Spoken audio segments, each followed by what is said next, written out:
right. Yeah, I guess I'll do the producer thing. And we'll start in 5, 4, 3, 2. Ba week grana week nitty bong, everybody. Welcome back to another awesome edition of the Classic Team Up. It is your fortnightly edition of the show. We're back. I'm your host with the most. You know me. And in case you don't, my name is in the show title. You can call me Classic. And I'm here with a familiar guest. If you've listened to any team ups in the past, or maybe just a couple team ups, or maybe all of the team ups, you know that this is our most frequent guest on the team up. This is my favorite team up partner. William Bruce West is in the house again. Welcome back, Will. Having me. What was that?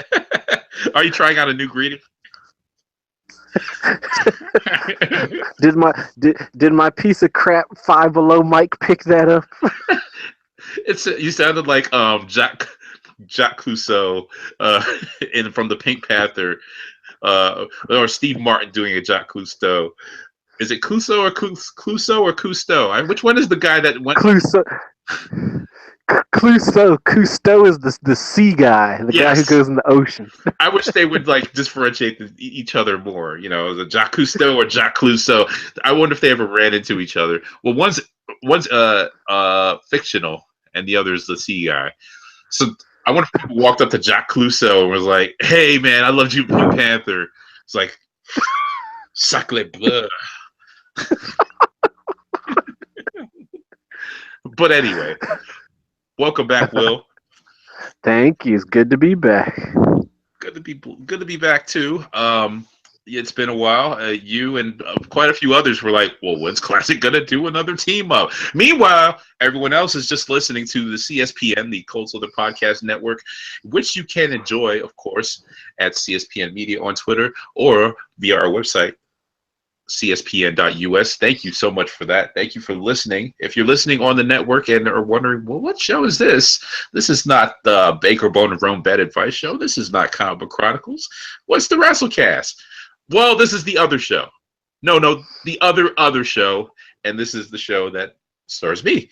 And I talk about whatever the hell I want with whoever the hell I want. Of course, I always want William Bruce West, and this is why he's here. That sounded really weird. I always want Well, I do, though. You're a handsome guy. You know. We're handsome guys. Our wives chose us for a reason. It's cool in the gang. It's cool. Know? Don't fight it. Don't fight it. It's cool, baby. Cool, baby. We're modern. We're happening. So, well, I guess the first question I can ask is, what's up? What's going on? And, well, I kind of know what's going on. We're recording this on a Friday night because we're both, middle-aged married men with no lives. I just make it sound that bad, that terrible. But it's true. Watch life is still life, and I'm enjoying just chilling in the spot in the home. I'm as you are. But what's going on, and how was the West Week ever this week? I've read the column. West Week ever. It was interesting. I think the biggest part of it was there have been so many cancellations in the past 24 hours on TV because the network upfronts are next week. So yes. This is when the networks decide what they're going to keep and what they're going to get rid of, and it was bloody. It was the Thursday Massacre, they were calling it, and we lost some were surprising, some weren't so surprising, but I was trying to keep a running tally on that, and then of course, Guardians 2 had the West Week ever because it's a great movie. If you haven't seen it, go see it. It did, and we're gonna get into a nice recap of that because I got some things I gotta talk about and ask about that movie. I'm glad to have you on because you can help me with some of those questions. But TV. The axe swings and it swings hard, and I think some of the cancellations were expected. I think, in fact, you had a list. Was it you that had the list? Yep, I got a list. Yeah, you had a list cancellations, and it was like, I went down that list. I was like, yep. Funny thing was, Last Man Standing. I didn't realize that was still on. Like it hit syndication, it hit syndication, and there was a time where I was watching Hallmark Channel. I think you remember that. I talked about it on the show once, where I used to stay up late and watch Hallmark Channel all night because they ran Cheers and Golden Girls and and then I Love Lucy and stuff like late all Right. overnight. And then it was like Last Man Standing would be the channel would be on, right? And so I would leave to go to work and come back home, and I flip the TV on, be on the same channel, and Last Man Standing is what they run like during pre-prime time during like that 6-7 o'clock hour or something. I'm like, this show, why is it's syndicated? Why is it still on? And like, this is like the post Home Improvement show. Like, oh yeah, Tim Allen's got a new lease on life or whatever. Like, this is the next Tim Allen show. And like, how did it last that long? Who watched that shit? And it flew under the radar. It was a Friday night staple for 6 years, but nobody was watching TV on Friday night. Yeah, it was one of those, well, I'm home, let me put the TV on and do something else. And Last Man Standing got a lot of those iron my shirt for the club viewings. like, what the fuck is this shit? Well, I got to go anyway. Yes. Yeah, or you know what? Shut that kid up and put the TV on while we, cut this cocaine. Terrible. Last Man Standing was a huge hit in the drug dens. It would be great if the ratings really said that. Be like in the 18 to 49 crackhead demographic. Yeah. Last Man Standing was always demoed when crackheads were talking about selling their TVs. It's like, they'll tell you this TV does work, and you put it on Last Man Standing. It's like, Tim Allen, something else. All right, so what, $5, $10? You got it. That was the deal.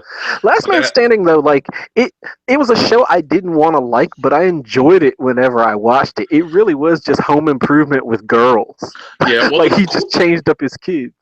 Well, it was that, and they changed up his his way of what he did for a living. Like, he was a TV star for like wilderness and outdoor shows rather than hardware. And so it was like he was always like talking about some tent or something or some kind of like. So I've watched a couple of moments. I never watched the full episode because it didn't snag me like Home Improvement. I was like, oh, they're just telling the same story again. Yeah. So that didn't surprise me. APB didn't surprise me because that premise just seems so freaking. It seems so 90s. A guy with money's gonna take over the police department. Like, so. It looked exactly like the kind of show that Fox creates just to cancel.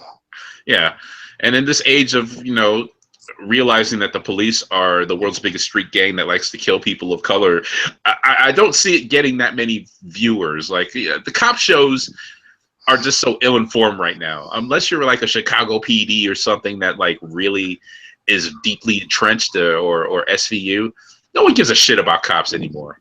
And, right. And rightfully so. Do your job. Shut up. And these procedurals, we're done with it. Stop telling us about how you're trying to like bring evildoers and like lawbreakers in, and have more shows about people that are actually getting their neck stomped on or something, or that actually are dealing with this bullshit. Those are the shows people want to see, or superhero shit, because that seems to get renewed all the time. Oh God, yeah. Yeah. Did you see that Shamar Moore got his own show next season as SWAT, based on the movie, based on the show? But it's terrible because Shamar Moore is not a leading man. He's pretty, but he couldn't even carry Soul Train. So I don't see how he could carry his own series. He killed Soul Train. He wasn't the last host, but he was like, once Shamar Moore showed up, that was the beginning of the end. He's like the Ted McGinley of black media. I don't know. But yeah, he was like on Criminal Minds for a number of years. So this is not a spinoff of Criminal Minds. This is just Shamar Moore. This is just Shamar Moore, and he's the lead. If I'm Victoria Rowell, I'm pissed because like she would have been the bigger star from those old Young and Restless days when they were Young together. and the Restless. Yeah. Yep. And then like this guy keeps getting chance after chance. I mean, I gotta give him credit. He fails up pretty well. Very true. Very true. He's let his light skin go a long way. So I can't begrudge them that. No one's gonna watch the show either. But CBS is interesting because they still go after that older demographic, but they do it now with like things that are tried and true, like the Hawaii Five O and they stick to the procedurals and the crime shows, but they're not too heavy handed with some of that. The only one I can't like stand to watch is like Blue Bloods, because I'm just like, yeah, no, you guys are. I just can't see Tom Selleck and Donnie Wahlberg, as cops. I just can't. Maybe it's just me. So yeah, so some surprises, some not so surprising. What's another one that surprised me? Well, Timeless didn't surprise me because hello, black people don't time travel. And I know there was one black guy and they explained it. Someone on Twitter was like, "Whoa, they explained it pretty well." I'm like, I wasn't watching that shit. As soon as it was like Timeless, what a black guy. I'm like, nah, you lost me. And remember that show from the previous season that got canceled and we both liked it? And I can't even remember the name of it. The one with young Grufford. Oh, Forever. Forever. So, different network, but that should still be on the air. That was pretty good, But hey, that's how it happens. The Real O'Neill's not powerless, not surprised about that. Sleepy Hollow, a lot of people were dancing over the grave of that because of how they treated Nicole Bahari, and rightfully, right. And Orlando Jones. American Crime, that surprises me. Didn't Regina King win an Emmy for that? Yes, it won Emmys, but nobody was watching it. Yeah. I guess I could see that. Frequency, the series. You know what? If you do a TV show based on a movie, I think you're legally supposed to put the series in it like you do in the 90s. It would have lasted longer if they did Frequency, the series. Speaking of the series, you know what I watch? And I'm jumping ahead of myself too, but because I've been on this YouTube Kevin Smith kick lately where I'm watching like a lot of Clerks and Jane Silent Bob, all clips from his movies and then like interviews and stuff. But I got into the Kevin Smith show hole on YouTube. Shout out to the being a slave of the algorithm, so to speak. And I ended up watching the unaired pilot for Clerks, the TV show, not the cartoon, the actual TV show. It was like Touchstone Television or something. And this was in 1995. Do you remember or heard of this at all? I've heard of it. I feel like I've seen it, but it's been a while. It's god awful. So it's like three guys instead of two. It's Dante and Randall are in it, and then this third guy who I think he works at like a food restaurant or something. And of course, their shops are all connected, just like in Clerks. They're slacking off. But it's like the whole thing is about like Dante and his girlfriend, and like she's not satisfied, and why don't you do something better with your life? And like then this guy comes in from out of town that they went to high school with, and he's like seeing them clerking and everything. He's like, well, I'm going to start at this law firm in New York next week, and then it's this whole crisis of, well, I could do better with my life, but I like being a clerk here with you guys. Screw that, Dave. I got through 20 minutes of it, and I was like, I gotta stop. But it featured, Randall was played by Jim Brewer, aka Goat Boy from Saturday Night Live. And the other guys I can't remember who else was on that cast. No one memorable.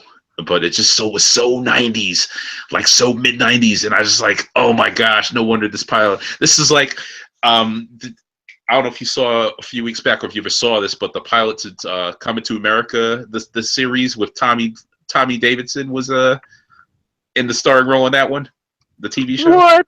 Yes. I have never heard of that. YouTube links will be up with the show description, folks, to both of these. Yes. There are a lot of the series or the TV show version pilots that were never aired or maybe aired once, but they're on YouTube. And apparently people that had these tapes, are bringing them to light or brought them to light. And so this Clerks thing was, I wouldn't say it was half bad. It was like a quarter good. Like there were some shining moments, but there's nowhere in there is like Kevin Smith's name as far as like a writer, executive producer. There's just some random folk writing this thing. It said Touchstone at the bottom. It was like, ugh. Why do you think this was a good idea? Someone obviously didn't, so it didn't even make it on air.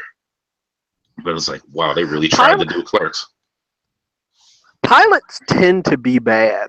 Like, that's just like a known fact because they're just thrown together to give the network an idea what the show is going to be. And like by the second episode, everybody's hair is different and everything because like it was like 6 months later when they finally like picked it up for series. But I have to see this. Yeah, but like the one-liners and this is a typical pilot. This is like. There was nothing that stood out about this, and nothing that said Clerks about this except they were clerks. It wasn't like, right. Oh yeah, and the names, but it wasn't like there was no Jade Silent Bob, there was no Snoochie Boochies, there was no like long diatribes, the Kevin Smith diatribes about the existence or something comic book related. It's just anything about Star Wars. There's nothing. It was, hey, so what do you think? Oh, I don't know. Haha, fart joke. It was really lame, and the only saving grace was Jim Brewer and his physical comedy because he was still being Jim Carrey Jr. back then, right? Trying to like make. I was like, this kid's got talent. He'll go pretty far. I'm sure they looked at that pilot was like, well, he's good. I don't know about the rest of these people. Yeah, it's like, let's make him Goat Boy, and I don't know the time frame, but I'm sure Lorne Michaels might have seen that. It's like, hey, Goat Boy. So yeah, slightly shortly after, because he was on Uptown Comedy Club, was he? I don't know, or in Living Color. I know he's on the Living Color at one point. My timeline's just all out of whack. So anyway, it's good to see some of these canceled, and well, for some of these, maybe next time. Yeah, Dr. Ken, it really hung in there, but the Asians didn't want to watch it, I guess, because it's always about representation, and they had 2 shows. They had this and Fresh Off the Boat, and they decided that Ken Jeong was not something they wanted to tune into. Yeah, it's funny because he gave Tisha Campbell like a second life on TV, I guess. And I still have not gotten over that guy's rants or something, the Fresh Off the Boat creator. So I'm like, but whatever it does come on, I don't think I'm home, or I'm like, I'm doing something. I don't watch like I said, I don't watch TV. I watch YouTube and sports, and so it's like if it makes it to YouTube, I'll watch it. Maybe I should just watch YouTube Red or something. I'll be the one guy that pays for YouTube Red. I was wondering who that guy was. They've got great original series. I don't know. Yeah, no. Fresh Off the Boat, they fired the dude. Well, they severed ties with him. Yeah, but so he's still getting checks. Yeah, I would say he's credited as a creator, a co-creator, but yeah. Yeah, and from what I hear, the show's pretty funny, and the mom's still, a breakout star, and so I guess I'll check it. Just something. Is it still like the Goldbergs, except for the '90s, kind of, or are they actually telling good stories in there? Or is it's the Goldbergs in the '90s. It's one of those things. Wait till it hits syndication. It'll be in syndication in like a year. Yeah, it's cool. I could catch it while ironing my clothes or something, getting ready for the club. It'll hit that getting ready for the club or the drug den demographic that that last man standing. Yes. Oh, and I was surprised about the catch because I was watching the tail end of that after Scandal last night, and I was like, oh, this show's still on. But there it is, canceled. So it seemed like that was the series finale I was seeing, or some last few episodes or something. But that's surprising. I feel like ABC would be afraid to cancel a Shonda Rhimes show if they didn't have like 3 more waiting to take its place. Oh yeah, that's it. And ABC, Grey's is untouchable because that kind of started it all. Right. But they're like, well, Shonda, you got to lose the show. Let's take the white one, and there it is.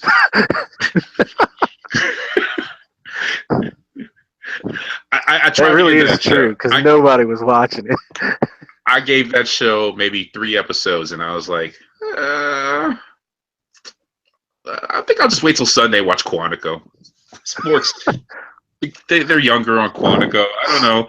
And it's funny because I gave all this time to Quantico last season, and this season I've watched like maybe but 2 episodes of Quantico. I was like, "Hey, Blair Underwood!" I got excited for a second, and I was like, "Eh." I think Quantico's getting the chop. They didn't do it in the past 24 hours, but it is in a lot of trouble. And the fact that they renewed, like they announced all their renewals like today and Yeah. didn't mention it, it's either down to money or down to they don't have a spot for it. Because what happened is them getting idle just killed a whole bunch of real estate for new Yeah. shows. Well, Quantico wrote themselves into a corner at the end of last season because she was no longer with the FBI, and they were out of Quantico. Like they showed them graduating, and it was like, okay, well now we're gonna tell the story. So like, oh, why don't you join the CIA? Was like the big teaser for the next season, and so she's like training to be in the CIA this season or something. And it's like, well, why the fuck would you still call the show Quantico? Well, they can't rename a show. They could. They could be like next season, call it Langley or something, because that's where the CIA is, or just it's kind of like Prison Break. Just kept coming up with ways to get back in, around, and in the vicinity of prisons. Like, well, this last season of Prison Break, the prison is in your mind, and they're gonna try to break out of the mind prison in the library. Like, I could see you artfully discussing that. Quantico is a place. Like that should have been like the discussion before the next season. Like, yeah, we're gonna bring this show back.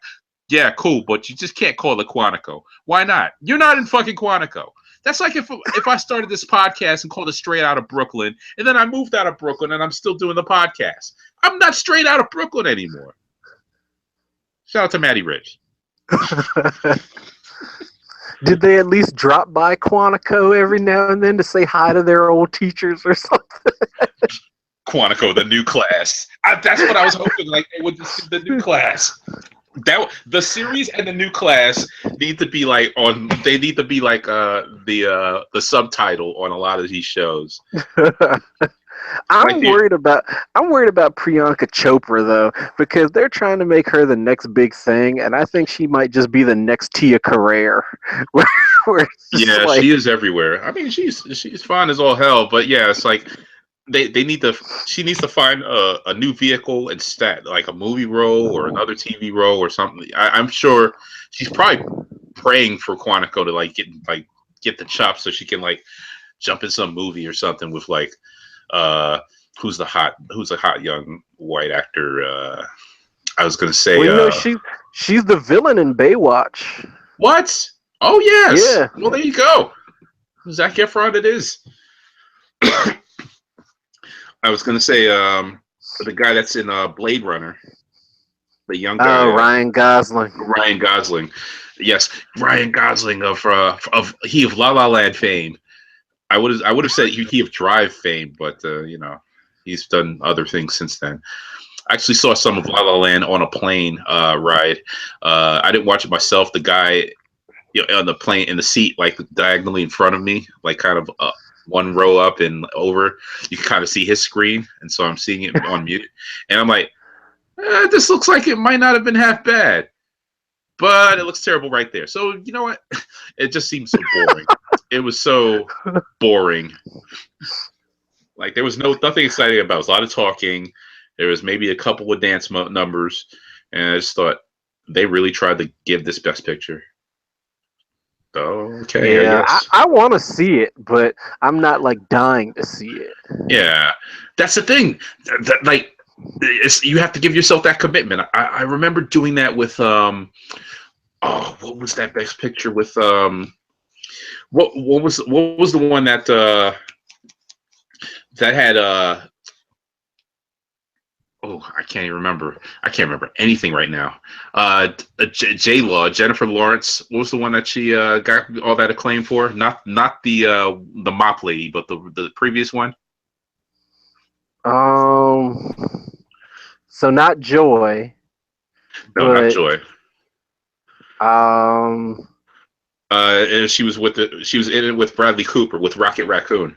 Oh, Silver Linings Playbook. Yes, that I watched. that I was like, I'm gonna watch this and see what it's about, and I actually enjoyed it. But that was like, that was almost the last time I saw an acclaimed movie, critically acclaimed movie, like out of curiosity, and like actually enjoyed it. Like, I don't want to make that commitment to all these movies that come up. I'm like, even Moonlight. I'm like, I still haven't watched Moonlight, and I've had chances. I'm like, I really don't. Moonlight seems like the super duper downer. I'm like, I understand it's great because it's like some young child of color growing up, and there's there's like the gay lifestyle in the plot, and there's like abuse and everything else. But I'm like, I want to be happy with movies, man. I can't watch depressing shit like that. Like I could, and I understand it, but it's like when I want to watch a movie, I want to eat popcorn, and I got a feeling that I'm gonna be like, I'm gonna put down my popcorn and be like, nah, man, I gotta call my mom. I call my pops or something, man. I really don't need that downer. So I'm like, nah. So if it comes on cable and I'm caught in the middle of it, or at some point in it, but yeah, I like those fun popcorn movies, and I guess that makes me a different kind of person. Um, so Blade Runner 2049, does it look fun at all? No, it looks terrible. It just like but Blade Runner's terrible. Like I knew we were gonna get here. We were gonna get it. Blade Runner is just a chore of a movie, and it like I said in West Week Ever, it's the way Peter Griffin describes The Godfather. It insists upon itself, like it just thinks it's so great, and no. No, it doesn't look good at all. You're gonna have a bunch of like old white guys who are just who like grew up with Blade Runner and just obsessed over it. Who are gonna have a bunch of think pieces and shit about it. Why Blade Runner? 10 reasons why Blade Runner 2049 is great, and you should watch it right after Blade Runner. Go watch the marathon. Here's the thing with Blade Runner. It was when it was out. Most of us were what, 8, 6, 10? I don't know. We were pretty young. I remember because it was out the same time as Jedi in the theaters. Like I think I remember going to see Jedi, probably for the third time or second time or something. Because the school trip we went one time, and then my parents took us to the movies, and we saw Jedi, and it was like a double feature. Like we saw that, and then we saw like Blade Runner something afterward. So that they were watching like something in another theater, and they would it was like one of those things where they would just let us go in the kids movie or whatever, or the sci-fi movie, and then they would go into the adult movie or the romantic movie or whatever, and we'll come pick you up at the end, because they would have similar run times, or they just wait for us.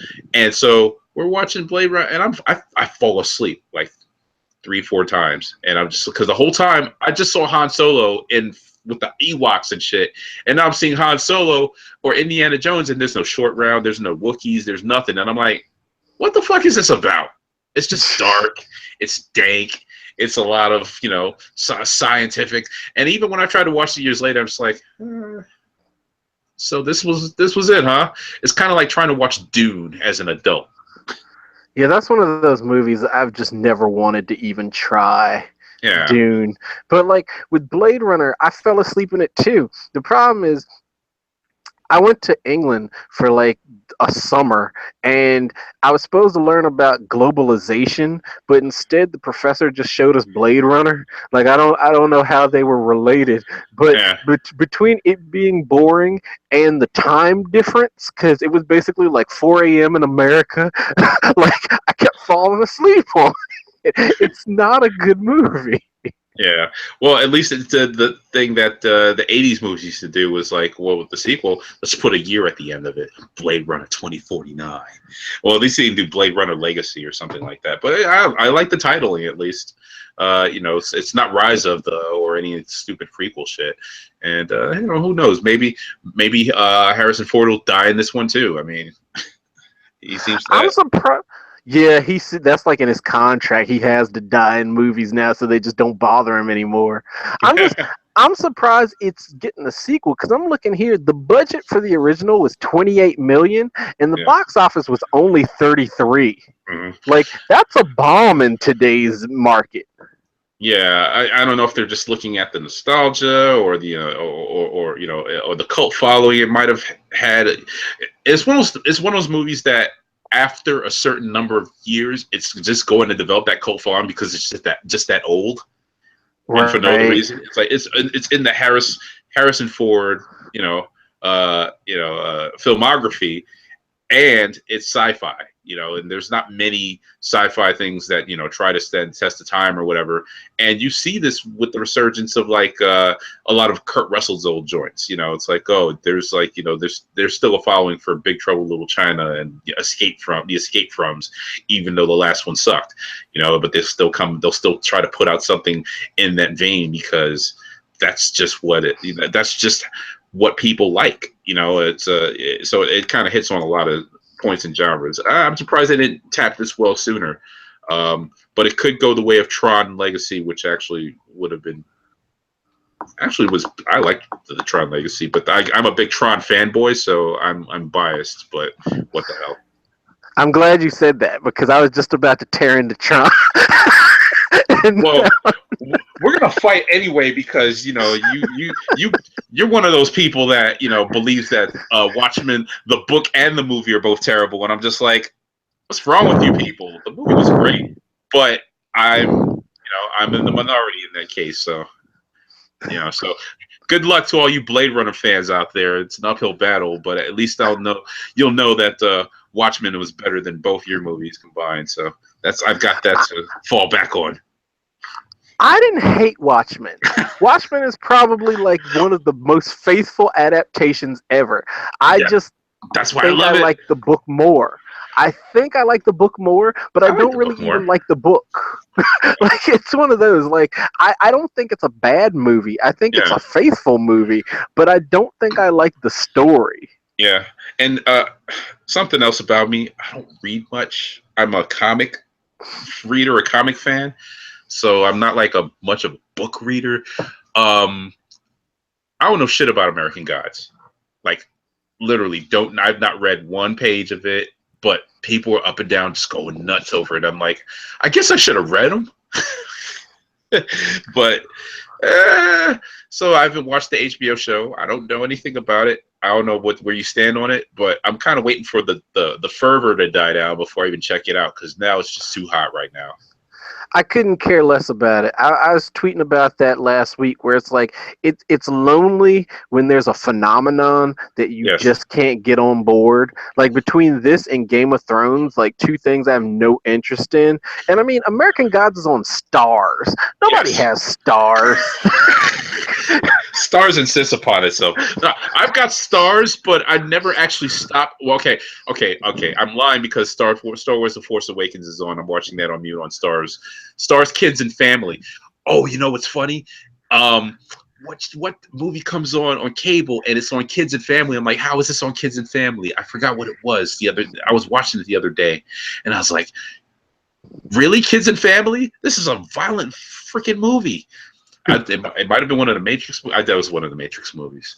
I couldn't even tell you. But in any case, Kids and Family, you got to check that algorithm, folks. If you've got kids and or family, they might be showing something that's not suitable. So you might want to, police your cable box there. Yeah. As someone that has a family but no kids, I'm concerned. But I hear you with American Gods. I don't like Neil Gaiman. Like, he hasn't done a single thing that, like, he's revered by certain comic people, but I don't care about Sandman. I don't care about any, like, he's just out there for me. So American Gods wasn't going to be on my radar anyway. Yeah, he writes comics for people that aren't comic book readers, in my opinion. Everyone that came to me about American Gods, even people that might be hearing this right now, yeah, thanks. Because here's what they do, or here's the pitch. Oh, have you read American Gods? Have you ever read that? No. What is that, a comic? Graphic novel? No, it's a book. It's a book. It's by Neil Gaiman. It's great. You would like it. Why would I like it? Because you like superheroes. It's all about these superheroes, the superpowers and stuff. It's like when people try to sell me Heroes. I remember when Mrs. Classick was like, you got to watch this TV show called Heroes. It's about heroes. I was like, why do I have to watch Heroes? Because it's about superheroes. I was like, you mean like the Fantastic Four and shit like that? Or the Incredibles when that came out. And like, oh, you got to check out the Incredibles. It's so great. Like, oh, you mean the Fantastic Four in red suits? Like, right. It's like, You kind of like this. It's the personal. It's the real life version of that algorithm that comes on like YouTube or some like websites. Like, hey, you've seen this. Why don't you check this out? Or like Netflix is like, since you watched this, since you watched, since you watched Stick It 6 times in a row, why don't you check out the? Why don't you check out this movie, Fire It Up, about cheerleading? Which is actually a thing that has happened. I do enjoy Stick It, and I did watch Fire It Up the other day because I was like, you know what? I haven't seen this in a while, and it's just like Stick. It's that summer camp type of movie. Two guys Yes. are trying to get chicks, and they're just gonna learn to be cheerleaders and fake being cheerleaders, and they're athletic and they learn cheerleading and they meet girls and they go, you know what, at first I was trying to just score all these chicks, but then I met you and I realized, and then lessons learned at the end, and then some weird stuff happens. It's American Pie, the cheer camp, but it's so fun. And that guy from the CSI, no, NCIS Los Angeles is in it. I can't remember his name, but I remember seeing it and seeing him in it, going, he's going to be a breakout star, and then he, became like a TV guy. So good for that show, or good for that movie. I always wanted to see Stick It because I like Missy Peregrine, She's and it's great. got the like hostess from Waiting. Yes, But like, and Jeff I Bridges. just. Oh yeah, He's the coach. One of these days I'll sit down and watch it. Yeah, that's got to be, if you're gonna do like a Jeff Bridges film festival. People don't do film festivals anymore, or maybe they do. I don't know. Or like kind of like a Jeff Bridges movie night or something like that. Just Stick It in there just to like balance things out. It's like Fabulous Baker Boys. What's the other one? King Prince of Tides. Maybe a Tron or two. Stick It, and then end the night with like something serious. There you go. You got to have Lebowski in there, as Lebowski. overrated as it is. Oh, and that's another movie but you know what? It's been airing on cable a lot lately, and it's one of those movies I can jump on at any point. It's like, I know it well enough not to recite the lines yet, like not to recite them word for word, but well enough to know, okay, this is that part with the such and such, or the so-and-so, or this is the part where, he finds the toe, or where John Goodman pulls out the gun. So, but probably because I haven't watched it that much over the years, I've only like been introduced to it a few years ago. So I'm still kind of like in that, I'm not at that stage yet where I'm like, oh, fucking Lebowski and these people, man. Most overrated film of the past 100 years. Yeah. Wow.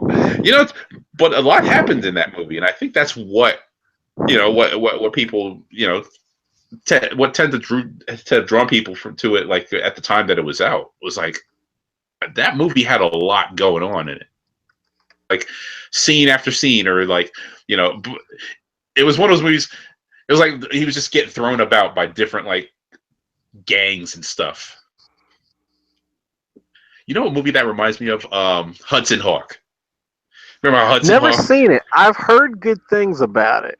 It's one of those. It was the reviews. The critics killed it. It's not the best movie. Yes. Really bad. It's really shitty in terms of action, or in terms.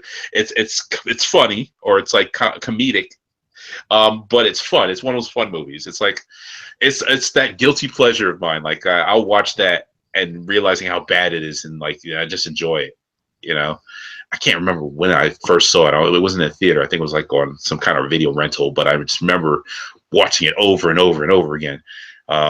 Yeah, but it's kind of like that, where he's just thrown about in these different situations, and he's always like being like thrown into some chair, or actually Hudson Hawk, the running gag was he kept getting knocked out and waking up under another person's like clutches or something. So it's kind of like how Lebowski's the same thing, or he's like getting like kidnapped or a bag thrown over his head, and he comes to, and like he's in some other gang's lair or something, and like, where's the money? So Hudson Hawk was just like that. That's why it reminds me so much of it. One of these days I'm gonna have to see, like, is that streaming anywhere? People forget, like, there's certain movies that you just can't get. Yeah. Like the program doesn't air anywhere either, and I'm like, I want to see that. It might Or you might go the route of just looking for it on YouTube. They do put whole movies on YouTube or on the Yes. illegit way, but it's like you can't watch the whole frame. It's like they put it in a little part of the movie, and they've got some like graphics in the background. So if you can zoom your computer in or something, that's weird. I see a 2 hour joint on YouTube here, but I don't know if it's legit or you got to pay money. Anyway, so it's out there. There was a website that used to show like when stuff aired or if it was airing online, but I think that site had like viruses and all other kinds of stuff on it. So I couldn't even refer it if I wanted to because someone's going to go, oh man, you infected my computer. And, I don't want to do that. Anyway, I'm gonna take a let's pay a bill real quick, and then I want to get into Guardians if you don't mind. And if you don't mind listener at home, if you want to look cool this summer, or the spring and summer, it's getting warm out there. Funny, cool, awesome T-shirts that are sure to get your friends' attention.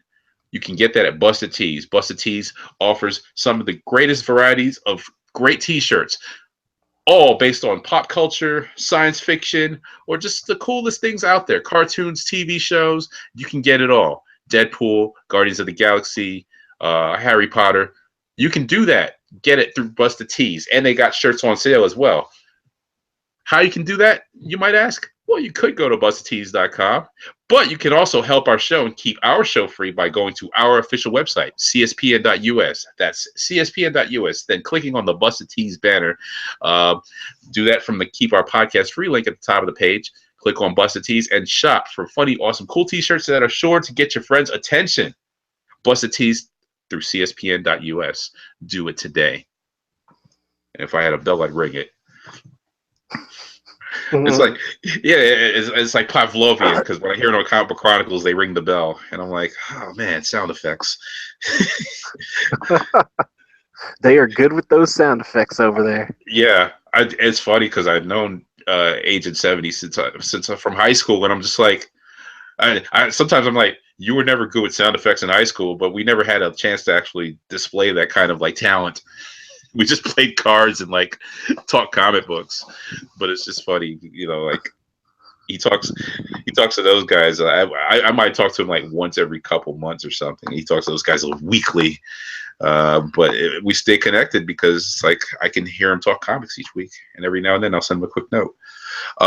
So Guardians of the Galaxy, that was the best week ever this past week. Yes.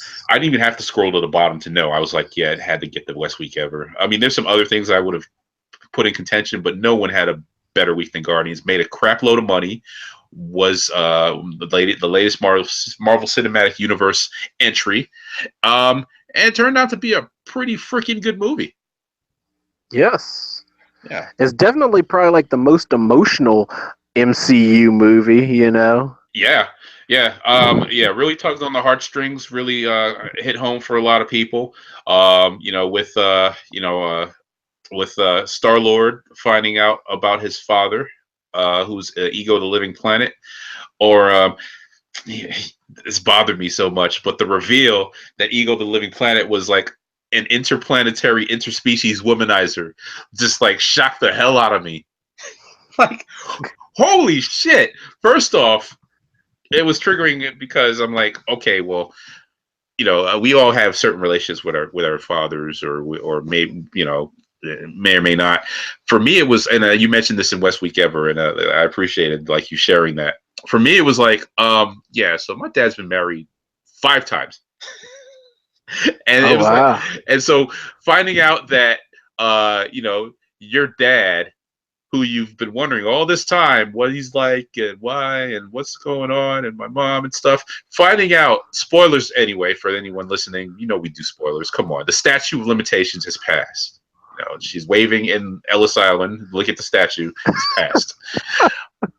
But finding out that your dad, who's a planet who's got superpowers, has added your mom to his belt, which has several notches of it, not just of other women, but other species of females all throughout history, all throughout life, and all your brothers and sisters have corpses buried deep within the planet's core in a cemetery. Totally fucks up the song Brandy, or and totally fucks up for you, uh, Kurt Russell. Because now I'm like looking at Kurt Russell like, you son of a bitch. And don't Ego, forget he gave her the tumor. yes, yes, gave her the cancer. Now, yeah, so Ego the Living Man Whore. That's what I'm calling him from now on. That might be the title of this show. You know, I give shows title. Ego the Living Man. Ego the Living Super. He's not even a pimp. He's a man whore. He's a freaking. Ego the Living. Well, yeah, I tell you what wasn't living was the prophylactic because he was not using that. Uh, He's an intergalactic gigolo. yes, yes, yeah. Ego the Living Sperm Donor. Just it was like that moment in Malcolm X where he was finding out Elijah Muhammad was birthing all them kids, and he was like, "I must plant my seed in fertile soil." Like, wait a minute, wait, you're supposed to be all kinds of good, and this is what happens. So that was one hell of a reveal. You were getting into something else with that too, right? Just now. Which, what, Oh, why? about Kurt Russell. Oh no, Oh, the cancer. Oh yeah, the tumor. So he put the two in the yes. comics, or I think when they redid Guardians, after like Marvel now were all new, different Marvel. I remember reading like it was a Star Lord #1 or Guardian comic, and it talked about like how she, and I don't even know if it was this or something related, but she got cancer. The mom got cancer because of the father being from being an extraterrestrial. It was like because they were together, she got cancer, and that's why he had to leave because she was making he was making her sick and dying. So it's like he kind of knew and just left Earth because of Right. that. But he's like, that's why I put that tumor in her head. Like, fuck, this is evil. Seriously, because there was no need to do that. He could have just left Earth. Like, if he was going to destroy all life, then she would have got it in the end anyway. I thought it was like, oh yeah, well, she was getting sick, and I had to leave because I couldn't stay near, because of that reason. That's why, to save her life, and she died anyway. Not, oh yeah, and I had to kill her, so I just threw a planted little tumor in her head because I didn't want her coming around later on asking for that child support from planets and shit, because I gotta keep my flora and flora, for my other bitches. Like, this is terrible. This is Disney. This is some fucked up shit. This is the latest in a long line of fucked up shit from Disney, as far as like family relationships and never mind the action and Baby Groot and all the other cool stuff.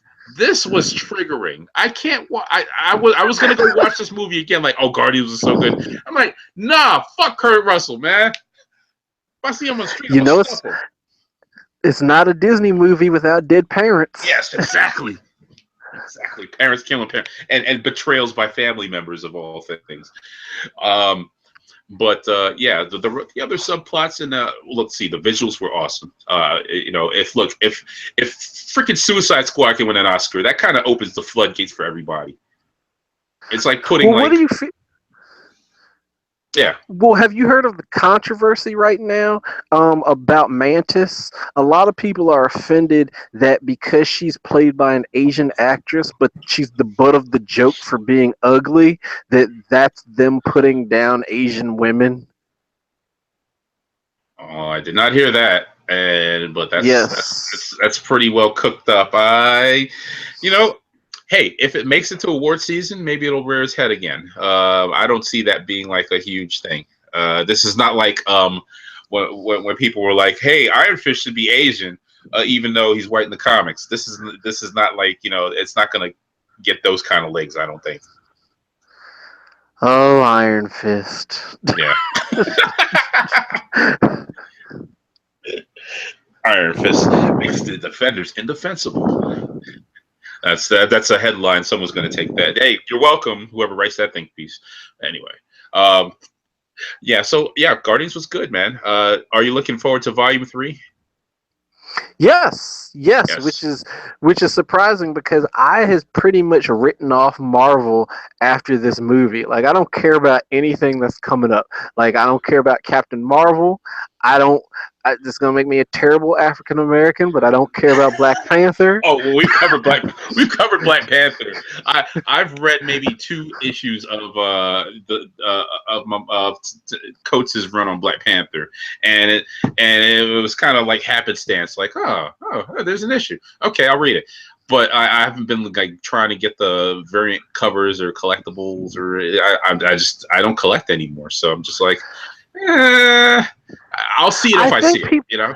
I think people are lying to themselves because Coates has this like reputation and this pedigree. Like they're making themselves think it's better than it is. It's not a good story. Like I got through the first two issues and Yeah. I felt it relied too much on prerequisite knowledge. Now I plan to Uh, finish the first 12, but I don't think it's a strong story. And I'm not looking forward to, he was cool in Civil War, but that movie, I don't know.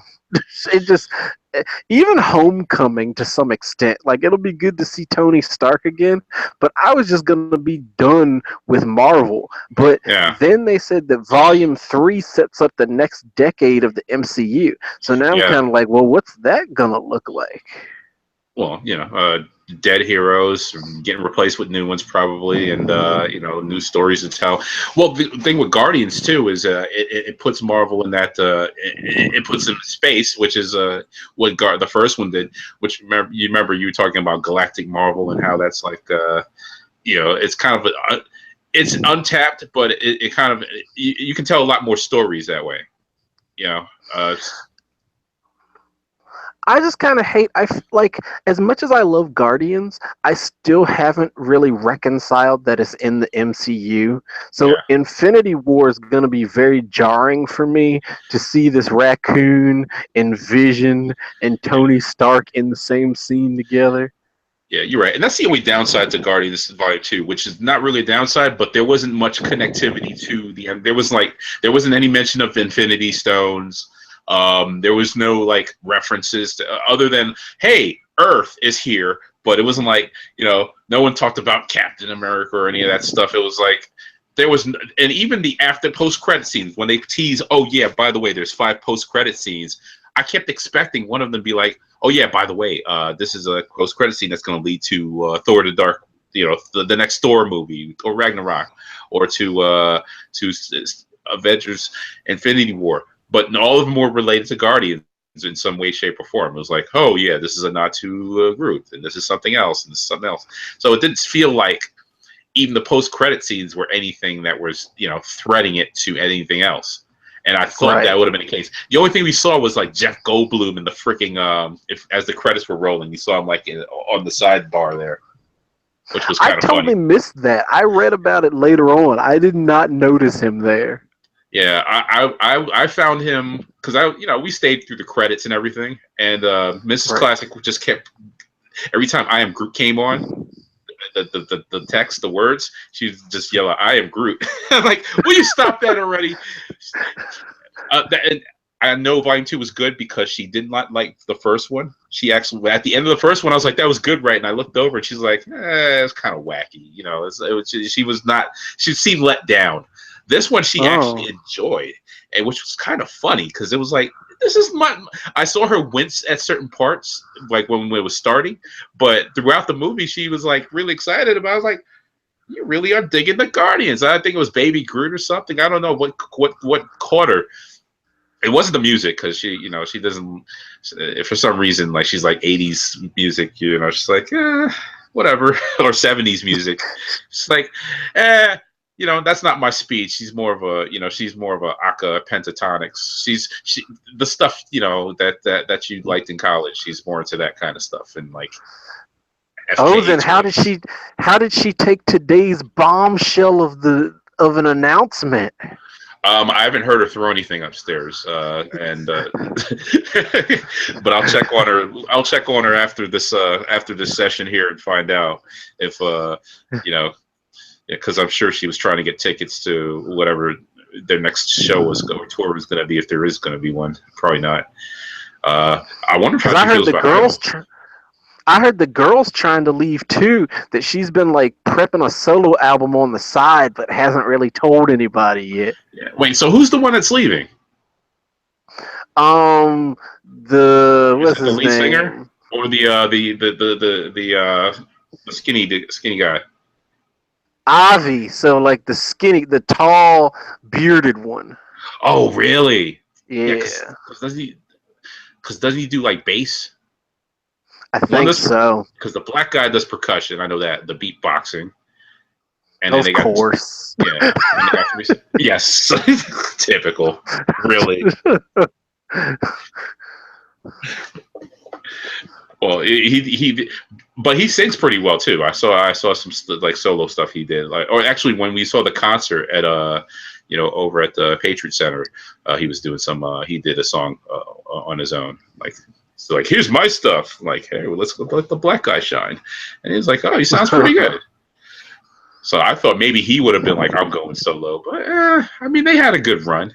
It's not like it's not like they're still struggling, get appearances or anything. Like they've toured, they've hit, they've had great hit singles. I mean, its time has come. They've won 3 Grammys. Yeah, Can you Jesus, believe that?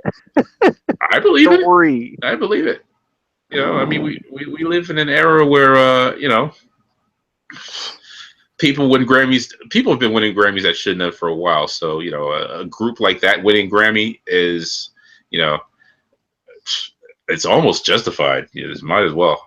Uh, so yeah, best of luck. I don't know why, but for some reason I started thinking of the Jabberwockies. Like wondering what they're up to and if anyone left that group yet. But that's The dance guys, yeah. we'd never know because they wear those masks. Yeah. Well, you saw them without the masks on America's Best Dance. I don't think they were masked the whole time, or I could be mistaking them with the Filipino group that went up against them. I remember some of those shows, but it's been years ago. I don't even know who's famous off of what now. I couldn't tell you who the Voice winner is from any Nobody season. can. Yeah. Nobody can, because nobody from The Voice has ever become a household name. That Yeah. even season 1, like that show is all about Blake, Adam, and whoever's in those other 2 chairs. Yeah. I agree. So that's what you get, man.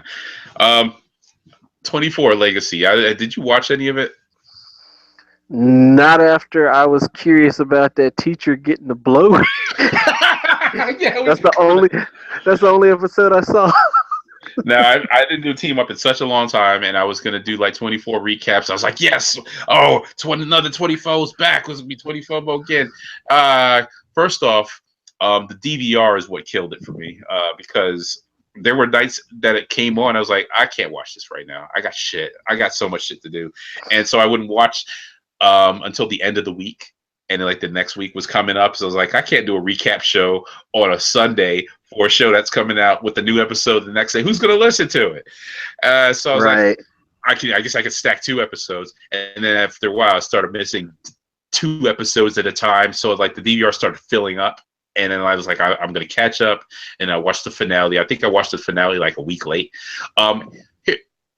First off, it was 12 hours, or it was 12 episodes. They did do 24 hours, but they did that 12 hours later at the end of the last episode. Spoiler, but it's not really spoiling it. Shit does get critical. There are some twists. There are some betrayals. Some moles are have been exposed. It's the typical 24 beats. The big major comeback, which you remember from the promos, was Tony Almeida. He does come in. He does stick around for a few episodes. He has some critical scenes or some critical parts of the show. There's a death, like a major death. One of the characters does die, and for some reason they kept pushing this thing about his wife leaving him. For her brother. Like, they really pushed that to the edge. And I just kept thinking, this is a stupid fucking subplot.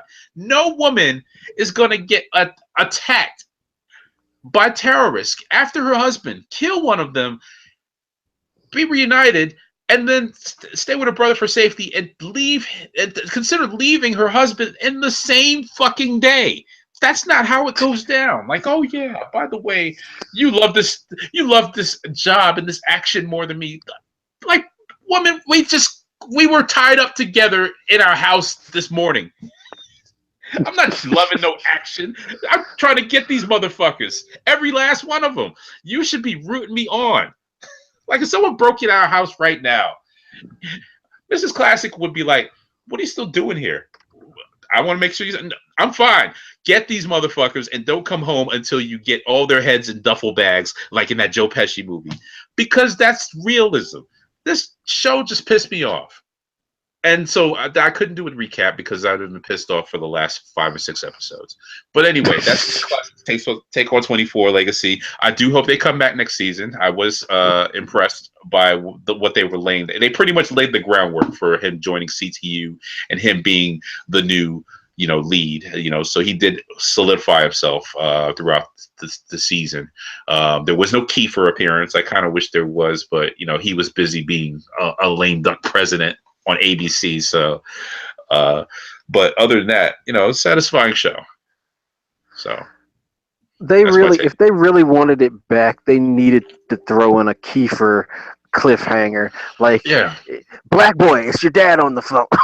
yes, or Chloe calling by telephone or something, or some kind of reference would have been nice. The Tony Almeida thing was a different approach, and it kind of tied it to some of the characters in there, but it was like last time we saw Tony Almeida, wasn't he dead, or or he was like in prison, or it's like, so he's like super duper rogue, but he's still like connected and tied into like CTU's upper echelon, so they can call him for those ops that can't be on the book, those kinds of things. And the terrorists, they were kind of cookie cutter. There were some twists as far as like who the bad guys were, but there was still that Islamic terrorist, jihad shit that Fox's, that that Rupert Murdoch likes in his programming. So you kind of have to grit through that too. Because I just kept thinking, okay, all these Arabs here is gonna eventually turn into something else. It's gonna turn into like the Russians or the Chinese, or like kind of how that last 24 was. Where there's like the twist where someone else is behind it. It didn't happen, and it was like when it did happen, the twist was revealed. It was like, okay, but it's still these guys. So. And there was still some outrageous shit that you couldn't believe. So yeah, that was 24, man. I don't think it's coming back. Yeah. If it does, it's gonna take a while. Like, it's not. They're gonna treat it like X-Files, where it might come back in like 2 years. Yeah, that's true. I mean, because that's how we felt about when they did the one in the UK, and that came back, and it was like, they were still up in the air, like, well, are they going to continue the Jack Bauer tale, or are they not? And so for them to bring this back was kind of out of nowhere. I think this is one of those things where if the well runs dry, they can always come back to this, right? And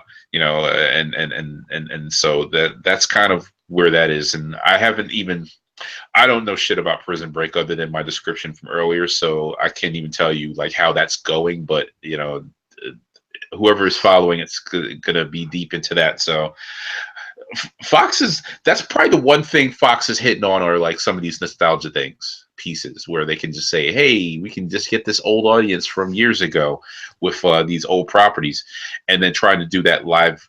Did you see the news about the next live musical Fox is rolling out is going to be for Rent? Sure did. There's two things. We're getting Rent, and then at Christmas, we're getting A Christmas Story. Live Christmas Story? Yes. I don't know how that's going to work. But apparently, I think there's like a stage show.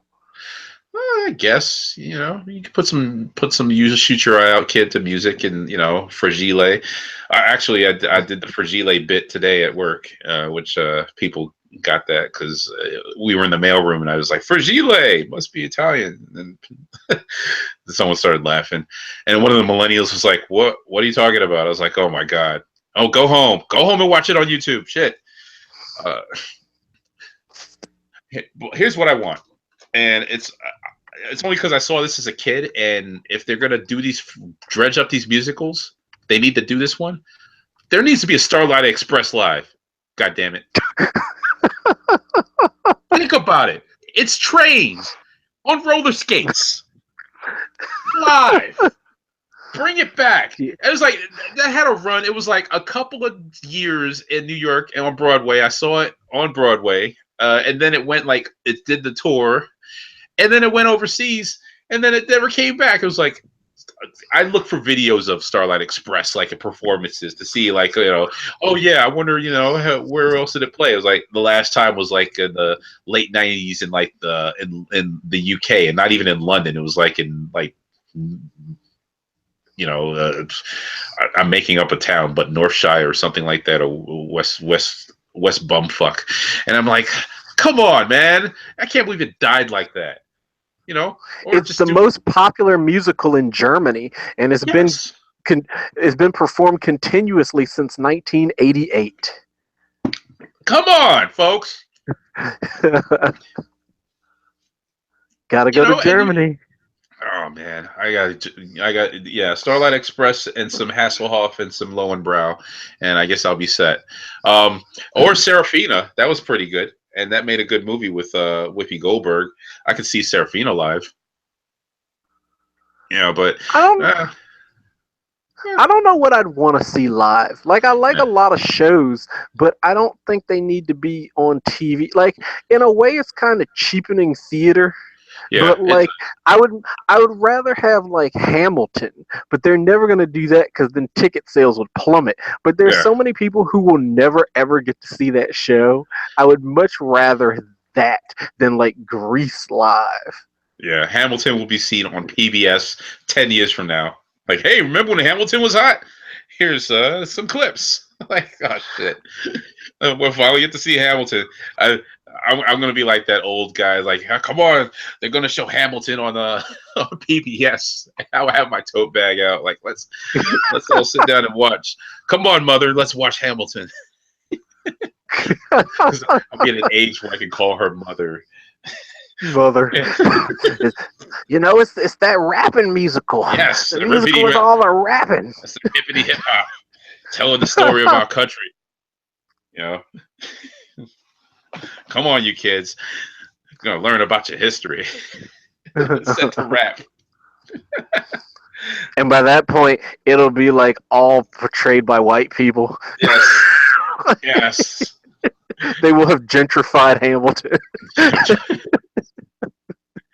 It'll be like that part in the Five Heartbeats where the Five Horsemen came out and, hey, we're the Five Horsemen and we've got soul. Ain't got no money. Sha-na-na.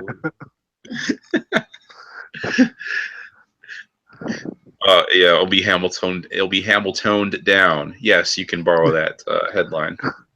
Media. Oh man. So I was gonna give a joke, but I actually don't have one. But I wrote down Bow Wow, Steve Harvey, and the Dean of Bethune-Cookman walk into Apple Care, and that was going to be the start of the joke. What the hell, man?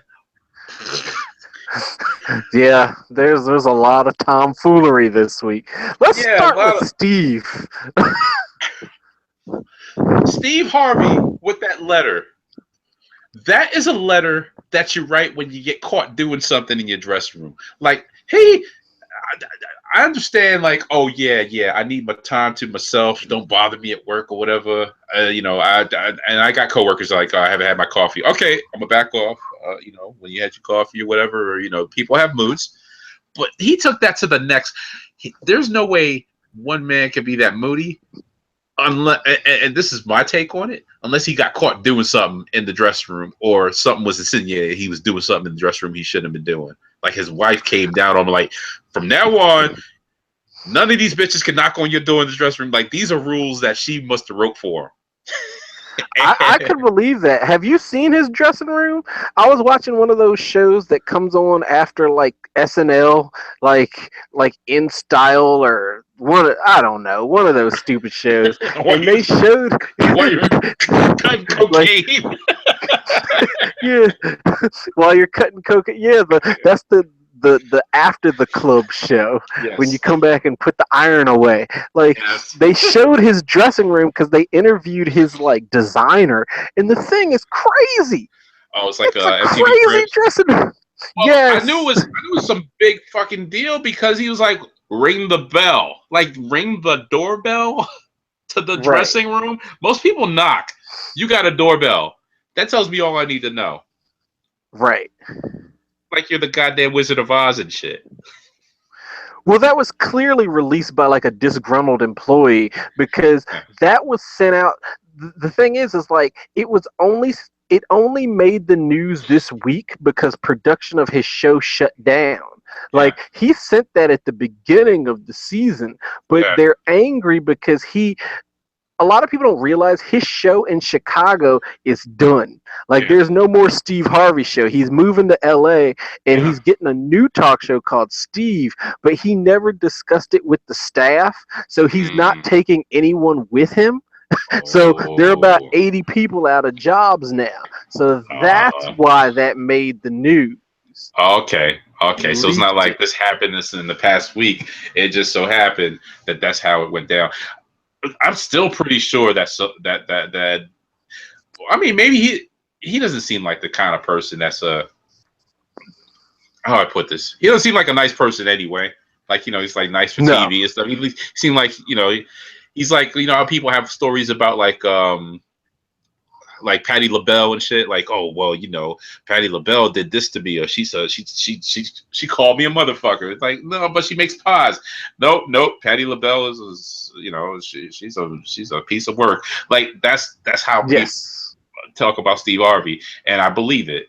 Because you get a certain way at a certain age, and you get money, and that becomes it.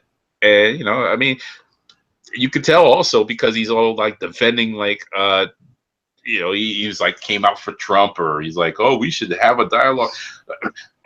Anybody that wants to have a dialogue is an asshole because you're having one as soon as you open your mouth or having a conversation. Don't have a conversation, just have the damn conversation. Well, I think he may have voted for him anyway because there People with money is, will vote for Republicans and for Trump. They will. of course, but also if you go back in his stand-up, like one of his last, like before he retired, his last, like one of his last performances, he does this whole thing on Hillary about how like, yeah, he had her on the show because you got to have equal time, but he never intended to vote for her. He was like, you only get to go once. That was when she's going against Obama, but like still, he was like, she been in the White House, she had her turn. You only get to go once. Yeah. Yeah. And that's, well, whatever. That's one vote. One vote. But, I mean, uh, exposed out there for the world to see. And, so it's a bad look. But he went on his radio show and tried to address it. Donnie Simpson, and I saw this I saw it on Twitter, and it linked to a Facebook post of all things. But I saw that today too. yeah, Donnie was like, you know what? The whole total opposite. You can come to my dressing room. You can, you can approach me, whatever. And I'm like, God bless that guy, man, because he keep it in perspective. He could have been like, hey, Steve Harvey, you're a fucking asshole, which is what I would have done, because I'm like, ratings, that's my competition.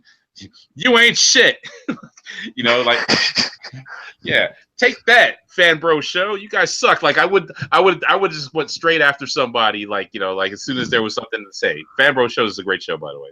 They don't suck. I like using specific examples. I'm like, you talking shit about my show? Oh, it's on now. I like some good podcast beef. Yes, pod beef is not hot in these streets. I love all our shows, all the shows in our community, in our diaspora, and we have so many. And then let's get into Bethune-Cookman and this graduation. Oh wow! I can't help but laugh. All right, so yeah, They booed the shit out of her. What else are you going to have happen when you got this lady who's in the Trump cabinet at your damn campus and you're giving her honorary doctorate, got her speaking, and the whole university, as soon as it was announced, they were like, hell no. This is our graduation. We don't want this woman here. And then she brings Omarosa with her, of all people. She did. Yeah, I didn't know that part. Omarosa was up on that stage too, and that was an obvious. Well, it's a black school, might as well bring the black person. I'm surprised Ben Carson wasn't up in that piece, but they trotted out Omarosa, and she had on the cap and gown with the rest of the faculty and stuff. I'm surprised she didn't get an honorary doctorate too, but whatever. It looks bad on the school. Those graduates got their degrees. They can take them degrees, go do whatever they want with them, have good lives, and not give any money to the school and not feel any lick of bad for it, because this is kind of what this administration. They're gonna have to wait till the school has another president. Obviously, I kind of went through this at some point with my old college. I was like, fuck. As soon as this guy's out of gone, then I'll think about giving back to the school. But until then, so it was just a bad look for them all over. And then the guy came up on stage. He was the president. I thought he was the dean, but I saw he was the president. He's like, "We will mail you your degrees. We will mail you your diplomas." And that was totally. I will turn this car around and we will go back home. Yes. And I'm sorry, but that paper they give you is not your diploma or your degree anyway. I've walked very recently, and I didn't get my degree until months later. Now, of course, I had to take a test and I had to fulfill some other requirements, so it was later than the class I walked with, like 2 months later, but still was later, and but it was like, you don't get it on stage. You get a little rolled up piece of paper. You get and I think the paper was like, I think it's an ad for like Herf Jones or somewhere where you can like get framing or something like that. It's usually a paper with something in it. Right. So you was going to get it mailed anyway. That was for you to, that ceremony is for you to invite, Uncle Joe and Big Mama and everybody else to come out there and cheer you on. And I'm sure as much as the students were standing up and turning their backs and booing, that the people in the stands, the family, because these are mostly, historically black college, predominantly black, I'm sure most of the families in the stands were booing the shit out of it too. I'm sure the whole thing there was nobody there was like, hey. Nobody wanted her there. I mean, she should have known. She has never been met without resistance. Did you ever see when she first got appointed, she decided to drop by a DC school, and they basically wouldn't let her in. And then she eventually got into the building, but it was like they were booing her, like she couldn't get out of her car. Yeah, and the great thing about cell phones, I saw a video of that from 16 different angles because everyone took shots. Yep. Of that, and I was like, wow, yes, and that's how it is, because that was still fresh after the election. It was like and still to this. I mean, we still got how many more years of this shit? We haven't even been through 6 months. Nope. And you want to go out there. This is what and I heard an interesting point on another show. It might have been Bo Bonnie's show in the evening. He said, "Well, Trump doesn't do that. Trump doesn't he's not going to go throughout the first pitch and make these appearances. He doesn't play too many away games, but he's quick to send someone like Betsy DeVos to do that, and she doesn't seem to have any idea." Or or any kind of inkling that it's not going to go well for her. She's just oblivious, which is kind of a rich people thing. I can understand that being rich, but it's being rich just being a moron, and it's just and obviously there's ties to the president Bethune-Cookman. Apparently, and trying to get something in the pocket, but even the administration of the school was like, I know you're trying to maybe get funding or do a solid or something, but at some point you got to go, why don't why don't we do a video message, and then that'll be good. That'll be that. Your time's valuable. Can't have you. Some kind of camera.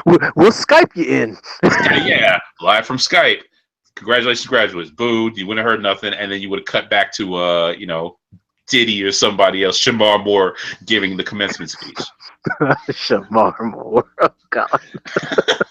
These kids are not young enough to know that he killed Soul Train. Maybe the uncles and aunts in the stands would have been like, "Fuck you, Shamar," but most everyone would have been like, "Wasn't you in one of them Tyler Perry movies?" Millennials have been like, "But didn't you have cornrows?" I think you had cornrows in that movie. And then there was Bow Wow. Oh man. Oh, Shad Moss. Oh, Bow Wow. Caught lying. You ever had a friend that got caught lying, like in school? Like, what did you say? You ever had a friend that got caught lying, or you ever? Oh yeah. Oh yeah. It was always like something like, "Oh yeah, I got a girlfriend. Where she live? Oh, she lived far. We met over the summer, or yeah, my parents got mad money, whatever." I think I didn't tell this story on any of my shows. I was on Spawn on Me, because my buddy from college, Cicero, he's one of the co-hosts of the Spawn on Me podcast. Check that out, spawnonme.com. And they do great work.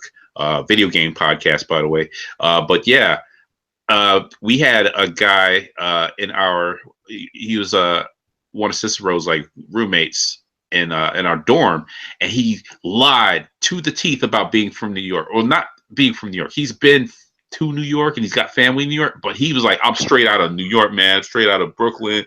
Yeah. And he was always telling about these streets and stuff. Now I'm like, I just got to this school in Virginia, and I've lived in Brooklyn all my life, and I spent a year in high school in Virginia, graduated high school, and then went to this college in Virginia. So I'm kind of like, I'm like a year of Virginian, but I still go home to Brooklyn. My mom's up there, so I didn't quiz him or nothing. And Cicero's from like Long Island, but this guy's, yeah, man, I can't wait to go home. Not me. And then one day he came into the room and Cicero quizzed him, and it was like, we just broke him down to the point where it was like he was just coming up with all these whack ass answers that weren't even like legit. Like, what street is this on? What's like just stuff that New Yorkers know. And he was just failing. And it was like eventually at some point in like middle sophomore year, he like fessed up. Yeah. So I've been to New York. I'm from like Tidewater area. That kind of thing. It was like, oh man, come on, you gotta be a sucker, man. Why you got a lot of kicking, man? Like, that's what Bow Wow is doing, man. He's just like lying. But the thing is, Bow Wow has money. Why you gotta lie like that? And it became a challenge now, and it's like, how did he address it? Because I know that people are making fun of him, but has he like issued a statement? I think he went on some show and talked about it, but it was like, all right, Bow Wow response to Bow Wow challenge. I'm gonna pull up this thing because I saw a poster, some kind of like thing about it, but it wasn't like no shame. The headline reads, "Bow Wow has no shame about pretending he was busted, sparked a viral challenge," and they got all these tweets. CNN loves just posting. I love these news organizations. They just post tweets now. All these tweets happen. Like, you guys, and they don't tell you. That's what kind of pisses me off. Is like, I'm not saying they need to get my permission, but they should at least give me a heads up that they're using my tweet, because then you get people coming at you and you don't know why. Like, Amy Schumer blocked me because of something I said when she got like cast as Barbie, and it was taken out of context by like some LA Weekly or something. And I'm just like, y'all could have said, "Hey, we're using your tweet." Like, I had to find it by Googling myself. Oh, you got to do that every now and then. Oh man! So apparently he's working on some reality show. And he said it was a stunt for the production of the show. So he's like, well, it happened, but it's for TV. So. That was too easy. Yeah. He could have said I was hacked. That would have been better. Right, right, right. Yeah, whatever, whatever. He thinks he's Andy Kaufman, I guess. So Or I would be like, it was my plane, but there were mechanical issues, so I had I had to get on this other plane. yeah, the timestamp is wrong. See, 'cause I said it, but that was really last week, and this is a different. And then I decided, I'm gonna fly coach this week because I'm a man of the people. Bow Wow is for the kids. So what you worry about? Oh, I was supposed to tweet. I was supposed to Google this, and I'm gonna do it now because I've always wondered if there's something up with this. No, no, no. Okay, I'll tell you what I'm Googling too, and for those listening at home, yes, yes, it did happen. Wait, did it? Did it? Did it? Did it? Did it? Did it? I'm trying to see if it did. I gotta look at the cast list. This is gonna be exhausting. Yep, he's in it. So Bow Wow and Steve Harvey were in a movie together, Johnson Family Vacation, 2004. So this is putting you on notice, Vanessa Williams, Cedric the Entertainer, Solange, Gabby Soleil, and anyone else that was in that movie. The curse might have started. The curse of getting caught out there with some bullshit because you was all in this movie together. I'm calling it out. Shannon Elizabeth, Jason Momoa, Aquaman was in this movie. Sherry Headley was in this motherfucker. You know what? I've seen Johnson Family Vacation. I don't remember all these motherfuckers in here. Isn't that a Cedric movie? Yes, that's a Cedric movie. And Bow Wow played the kid, one of the sons, or the son, or one of the kids on the vacation.